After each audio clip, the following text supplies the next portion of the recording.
Quinto princípio, princípio do ritmo. Tudo tem fluxo e refluxo, tudo tem suas marés, tudo sobe e desce, tudo se manifesta por oscilações compensadas, à medida do movimento à direita e à medida do movimento à esquerda. O ritmo é a compensação. A medida do movimento à esquerda é a medida do movimento à direita. Se você oscila muito para um lado, a tendência será compensar oscilando muito para o outro. Isso é muito, muito psicológico, né? A gente vê isso claramente dentro da nossa psique. Ou seja, um dia de euforia, o outro dia de depressão. Um dia de muita expansão, um outro dia de muito recolhimento. Mas por que precisamos oscilar tanto assim? Por que precisamos nos expressar de forma tão excessiva assim? Sabendo que esses excessos vão gerar uma compensação equivalente? Tá? Ou seja, toda expansão excessiva gera estragos que tendem a se pagar do outro lado. Ou seja, alguém me contraria. No nível em que estamos, é muito difícil que a gente não sinta um certo impulso de uma contrariedade, né? Ainda que a gente segure aquilo e haja racionalmente, a gente sempre sente aquele sentimento de contrariedade. Quando de alguma maneira alguma coisa nos fere, nos desagrada, nos ofende. Nós precisamos expressar essa cólera tão ruidosamente assim? Jogando nosso ódio aos quatro cantos do mundo, agredindo verbalmente, alterando o volume da nossa voz? Precisamos que esse pêndulo vá tão longe? Você sabe que no outro dia ele vai para o lado oposto. Você vai estar deprimido, arrependido, envergonhado, não só do que você fez ao outro, mas do que fez a si próprio. Expansão excessiva da cólera. A gente vê isso todos os dias pelas ruas, no trânsito, em locais de trabalho, né? Cólera descontrolada tende a ferir um monte de gente e, por último, mais fortemente a nós mesmos. Ficam cicatrizes dentro de nós, daqueles dias que nós perdemos o controle. Carregamos isso pelo resto da vida. Aquele dia que eu perdi o controle. Bom, no nosso nível, se sentir contrariado faz parte, mas eu preciso deixar esse pêndulo ir tão longe assim? Ou eu teria que ter um equilíbrio onde eu seguro, pera lá, vamos responder de maneira humana. Eu sou um ser humano. Pelas vossas obras vos conhecerei. Então, vou dar uma resposta humana a isso. E aprendendo quando erramos, né? E moderando essas oscilações. Quantas vezes as nossas oscilações são violentas? A cólera é um exemplo disso, né? O que mais? Euforia descontrolada. Vocês percebem que às vezes num grupo de amigos, numa festa, num barzinho, seja lá onde for, o pessoal começa a beber, perde o controle, entra numa euforia onde todo mundo ri excessivamente, brinca excessivamente. As brincadeiras começam a ficar de mau gosto. Às vezes começam a ferir alguém, a ofender alguém, né? Criar um estereótipo sobre alguém, ofender, ferir. Ou seja, euforia descontrolada tende muitas vezes a ultrapassar o limite do bom gosto e do respeito ao outro e a si mesmo. E os danos a corrigir depois são sempre grandes. Dificilmente você vai ver, quando uma pessoa passa dos limites, e hoje isso é considerado diversão, curtição, a gente se divertiu à beça, riu descontroladamente, falou bobagem, ou seja, foi excessivo na euforia. Provavelmente perdeu o respeito pelo outro ou por si próprio. E isso vai cobrar um preço. Provavelmente feriu a si próprio ou feriu alguém ou ambos. Para eu me divertir, eu preciso deixar esse pêndulo ir tão longe assim? Eu não poderia ter um humor de mais bom gosto, ter uma risada mais equilibrada, estar mais consciente do que eu estou falando, do que eu estou fazendo e me divertir do mesmo jeito? Preciso deixar isso ir tão longe assim? Chega ao ponto das pessoas serem às vezes agressivas entre si, abrirem feridas, criarem situações altamente delicadas e constrangedoras, constranger alguém. Por quê? Porque é engraçado. Quantas vezes isso acontece? Expõem uns aos outros a brincadeiras de mau gosto porque é engraçado. Ou seja, nós não precisamos desse excesso todo para nos divertirmos. Você pode perfeitamente se divertir com equilíbrio, consciente do que você está fazendo. Me recordo muitos anos atrás que eu tinha uma escola Nova Acrópole em Valparaíso de Goiás, foi uma das primeiras filiais que eu fiz. E a gente estava fazendo uma festa lá, acropolitana. E aí passou uma pessoa na rua e eu vi que quando ela passou, ela fez assim, meio assustada quando viu as pessoas lá dentro, né? Depois ela passou, era uma vizinha, depois eu perguntei para ela, o que foi que você assustou? É porque eu não estava ouvindo barulho nenhum. Quando eu passei e vi aquele monte de gente lá dentro, eu falei, como esse pessoal está se divertindo sem fazer ruído desse jeito? Porque divertir tinha que ter baderna, tinha que ter gritaria, tinha que ter música mais alta do que o necessário. Ou seja, divertir a gente compreende excessos, não é assim? Se eu disser para vocês, tem alguém numa praia, uma dessas praias da moda, que está lá curtindo, se divertindo, como é que você imagina que esteja esse local? Lembrem aí do nome de uma dessas praias da moda, não lembro de nenhuma. Maragogi, digamos. Tem um monte de gente de férias lá. Como é que você espera que fique quando esse pessoal sair de lá? Sujeira para todo lado, não é isso? Os moradores contrariados porque teve barulho alto, teve confusão, gente brigou, teve problema no trânsito. Ou seja, nós precisamos nos exceder para nos divertirmos. Não é à toa que hoje no mundo, vocês veem o que está acontecendo, as pessoas estão odiando os turistas. Que a presença deles é inconveniente demais, porque você tem que ser desagradável para se divertir. Você tem que ser mal educado, você tem que ser excessivo, você tem que fazer sujeira, você tem que fazer barulho excessivo.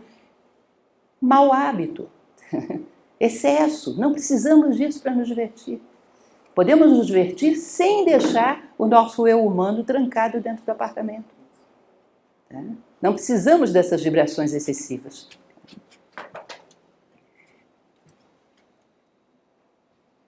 Abandonar o péssimo hábito de achar que em algumas situações é justificável ou até agradável perder o controle sobre si mesmo, como um animal desenfreado.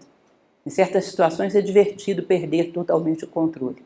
Olha, o seu carro você não gostaria de perder o controle, porque você sabe que pode ocasionar um acidente sério. Não pense que em relação a você também não vai acontecer coisas desagradáveis. E nós temos esse mau hábito de achar que para curtir você tem que perder o controle. Como assim? Então você vira um bicho desenfreado, sem controle nenhum. Isso é um mau hábito, isso é um excesso, o pêndulo vai lá em cima, não é isso?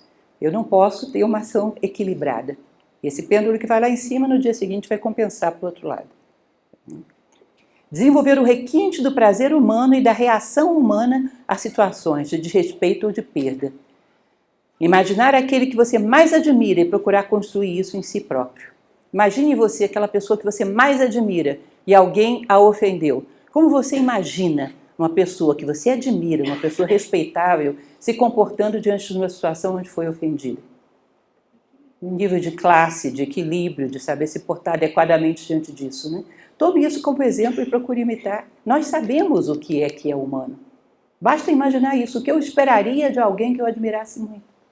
Tome como exemplo e pratique nas pequenas coisas, como eu coloquei ali, nas pequenas contrariedades do dia a dia, nas pequenas satisfações e contrariedades. Ou seja, eu posso perfeitamente reagir tanto às coisas agradáveis quanto desagradáveis sem me desumanizar para isso.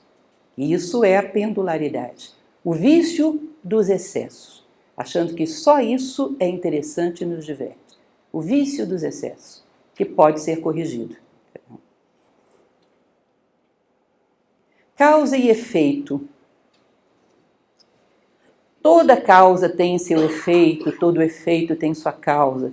Todas as coisas acontecem de acordo com a lei. O acaso é simplesmente um nome dado a uma lei não reconhecida. Existem muitos planos de causalidade, mas nada escapa à lei. Ou seja, tudo é causa e efeito. Nós constantemente sentimos dores.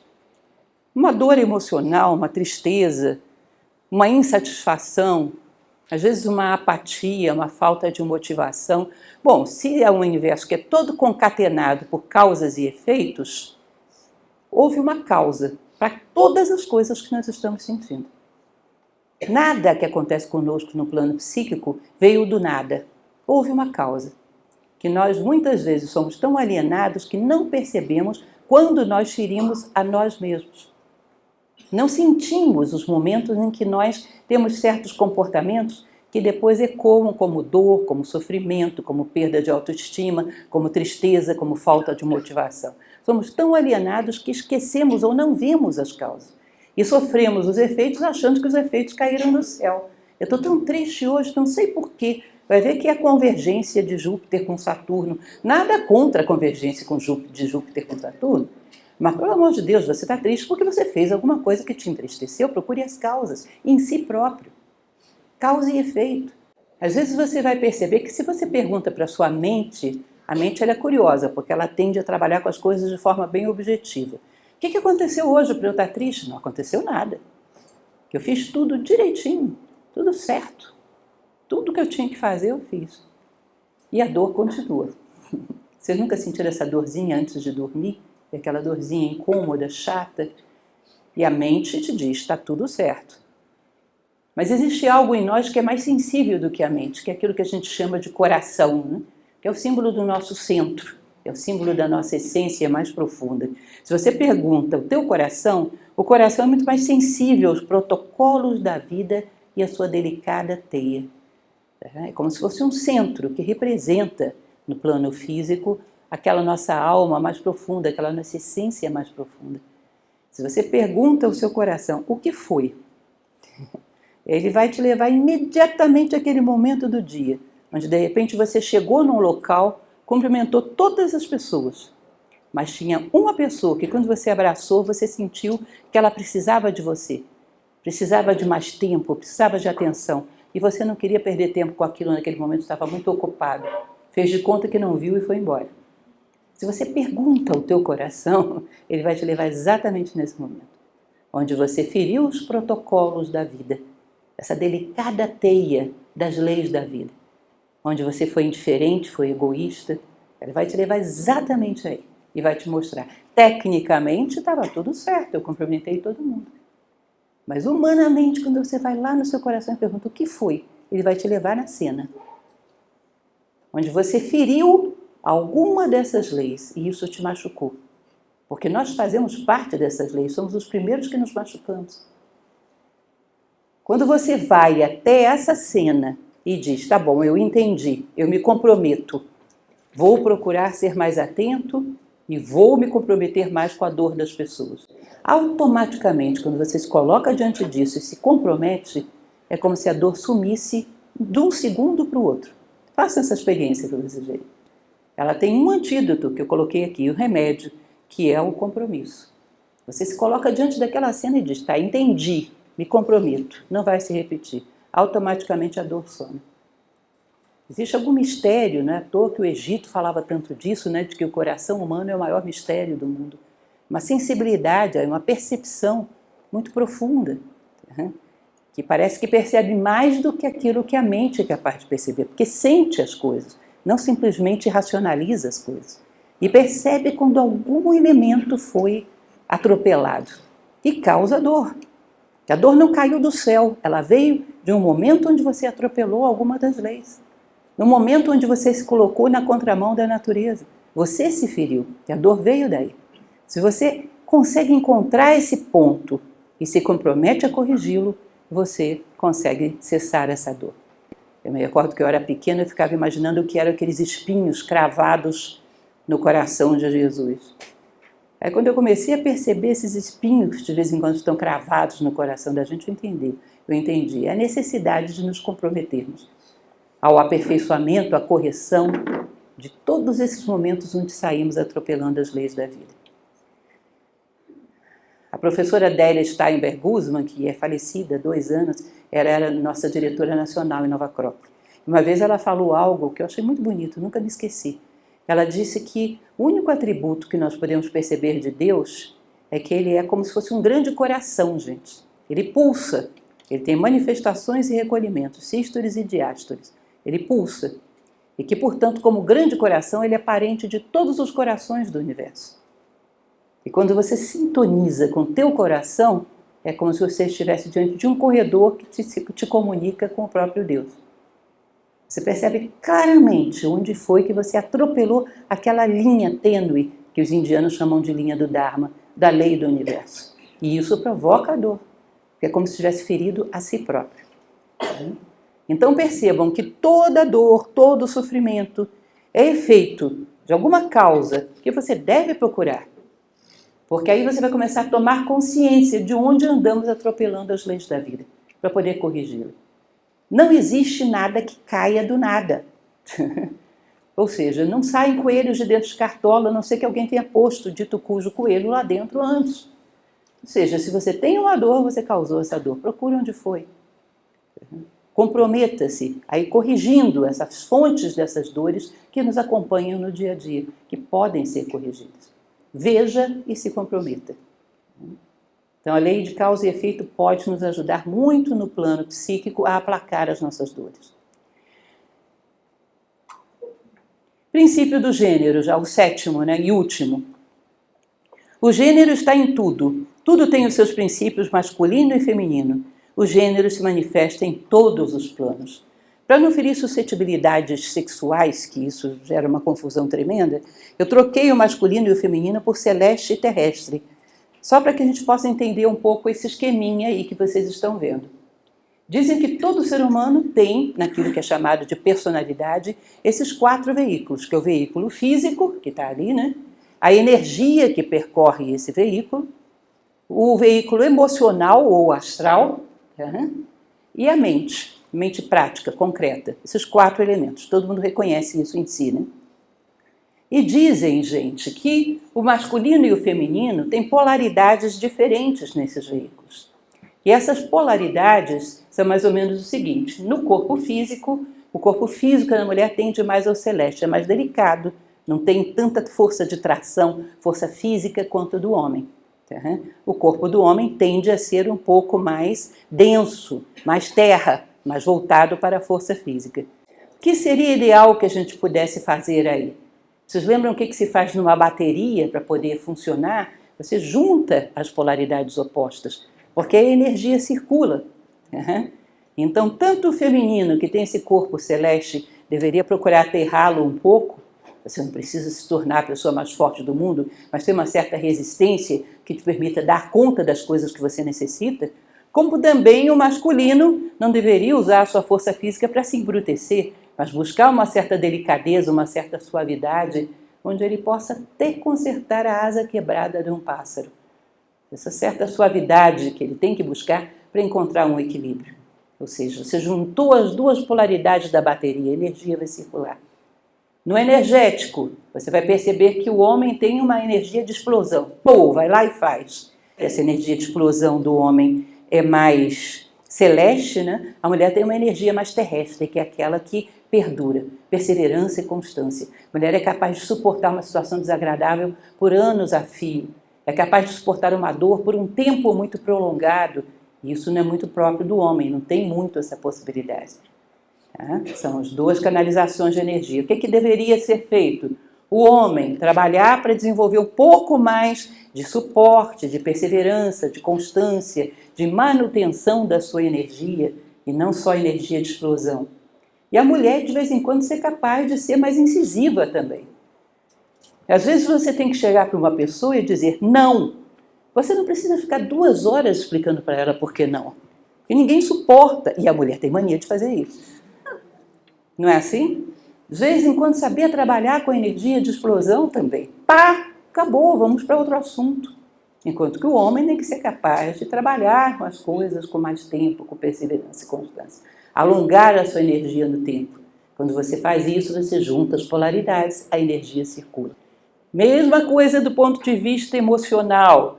A mulher é totalmente celeste. Então, no fundo, não me venham com churumelas. Porque no fundo, na calada da noite, toda mulher sonha com Lancelote do Lago no seu cavalo branco, caminhando por uma pradaria, dizendo: "Oh, minha rainha, vou salvá-la." Isso é bonito, é celestial, tem muito de bonito. Porém, ela precisaria pegar um pouco desse ideal e trazê-lo para o mundo, tentando fazer com que aquela pessoa que está do seu lado se aproxime um pouco desse ideal. Ou seja, tentando trazer esse ideal ao mundo, porque senão vira fantasia.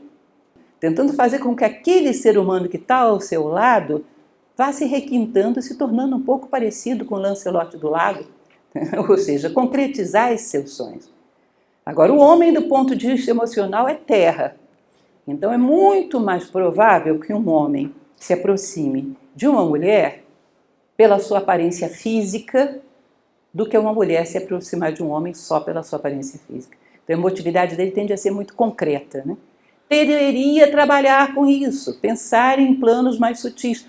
Pense em ter ao seu lado uma pessoa com quem você tem alguma coisa para conversar daqui a 20 anos, meu caro. Ou seja, não trabalhe de uma maneira tão concreta, leve as coisas para um plano mais sutil. Ou seja, sutilize um pouco as suas emoções, não seja tão concreto, não veja só corpos. Quando olha para o outro, não olhe só corpos. Então, a mulher concretizar mais, o homem sutilizar um pouco mais, para que esse circuito feche e a energia circule. O que mais que nós temos ali? Na mente. A mulher é muito terra na mente, ou seja, ela imediatamente quer saber para que isto serve. Ou seja, todas as ideias têm que ter uma aplicação imediata, tem que resolver alguma coisa. Não sei se vocês conhecem um livro de literatura brasileira chamado Feijão e o Sonho, de Orígenes Lessa. É exatamente isso. A mulher era o feijão e o homem era o sonho. Mas eram assim extremos, onde ela tinha que suprir a sobrevivência e ele só sonhava com poesia. Você tem que fechar esse circuito, a mulher tem que se utilizar um pouco, puxar lá para cima, pensar o que é que nós estamos fazendo aqui, qual é o sentido de tudo isso, um pouco mais de metafísica, um pouco mais de busca das causas últimas das coisas que a gente está vivendo. E o homem tem que concretizar o seu pensamento, porque ele senão fica também totalmente fantasioso. Que aquelas suas ideias sutis, elaboradas, gerem alguma transformação no mundo. Gerem alguma pegada no mundo, alguma transformação, algum crescimento, algum acréscimo ao mundo. E aí você fecha o circuito. Quando você fecha o circuito, a energia roda. E aí você é capaz de criar coisas. Se você tem energia concentrada num polo só, ela não circula e você não tem essa bateria funcionando. Você não é capaz de transformar absolutamente nada, que é algo que eu coloquei aqui adiante. Olha só que interessante. Fechar circuito, a energia flui. Há pessoas em cuja vida tudo murcha, a energia não flui e vivifica as suas obras. Quando a energia está presa numa polaridade só, ela não flui e não vivifica as obras. Imaginem vocês que a gente fosse fazer um levantamento da humanidade inteira, ideias dos maiores empreendedores, e eles nos dessem 10 ideias de negócios sensacionais, empreendimentos assim que tem tudo para dar certo. Não tem certas pessoas que qualquer coisa que você ponha na mão delas murcha, não vai para frente? Pode ser a ideia mais sensacional do universo, ela não é capaz de dar vida às coisas. Fica ali, fica preso, fica agarrado, né? Não vai para frente. A energia parece que não flui.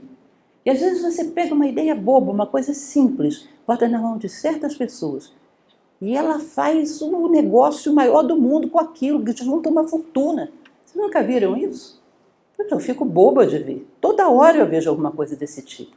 Agora apareceu uma empresa lá na China, vocês devem saber disso, que inventou um brinquedo, um boneco, que é a coisa mais feia da face da Terra. Pois é, e ficaram riquíssimos com um negócio desse. Ou seja, tem pessoas que têm tanto fluxo de energia que você bota qualquer coisa na mão dela e vai para frente. E tem outras que você coloca as melhores ideias do mundo na mão dela e murcha tudo. E são a maioria, infelizmente. Infelizmente, não sabem trabalhar com esse princípio da polaridade. Nós temos o nosso diretor de Brasil Norte, em Nova Acrópole, que é o professor Luiz Carlos Marx, que ele, nesse sentido, é uma pessoa que mais me impressiona que eu já conheci na minha vida. Qualquer coisa que ele inventa de fazer dá certo.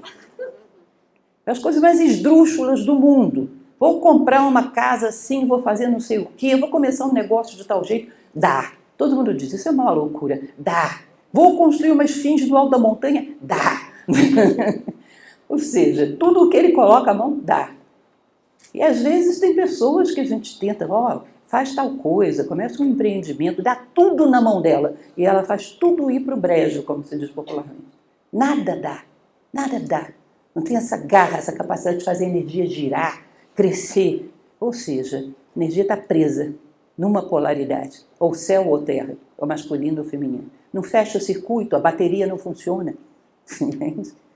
Isso é um elemento que a gente tem que observar, que é fundamental se você quer renovar a vida, renovar a si próprio, renovar o mundo. Essa bateria tem que funcionar, a energia tem que girar. Tem que ser aquela pessoa que cai uma ideia ali, a ideia faz uma espiral, né, e vai embora, se torna a maior coisa do mundo.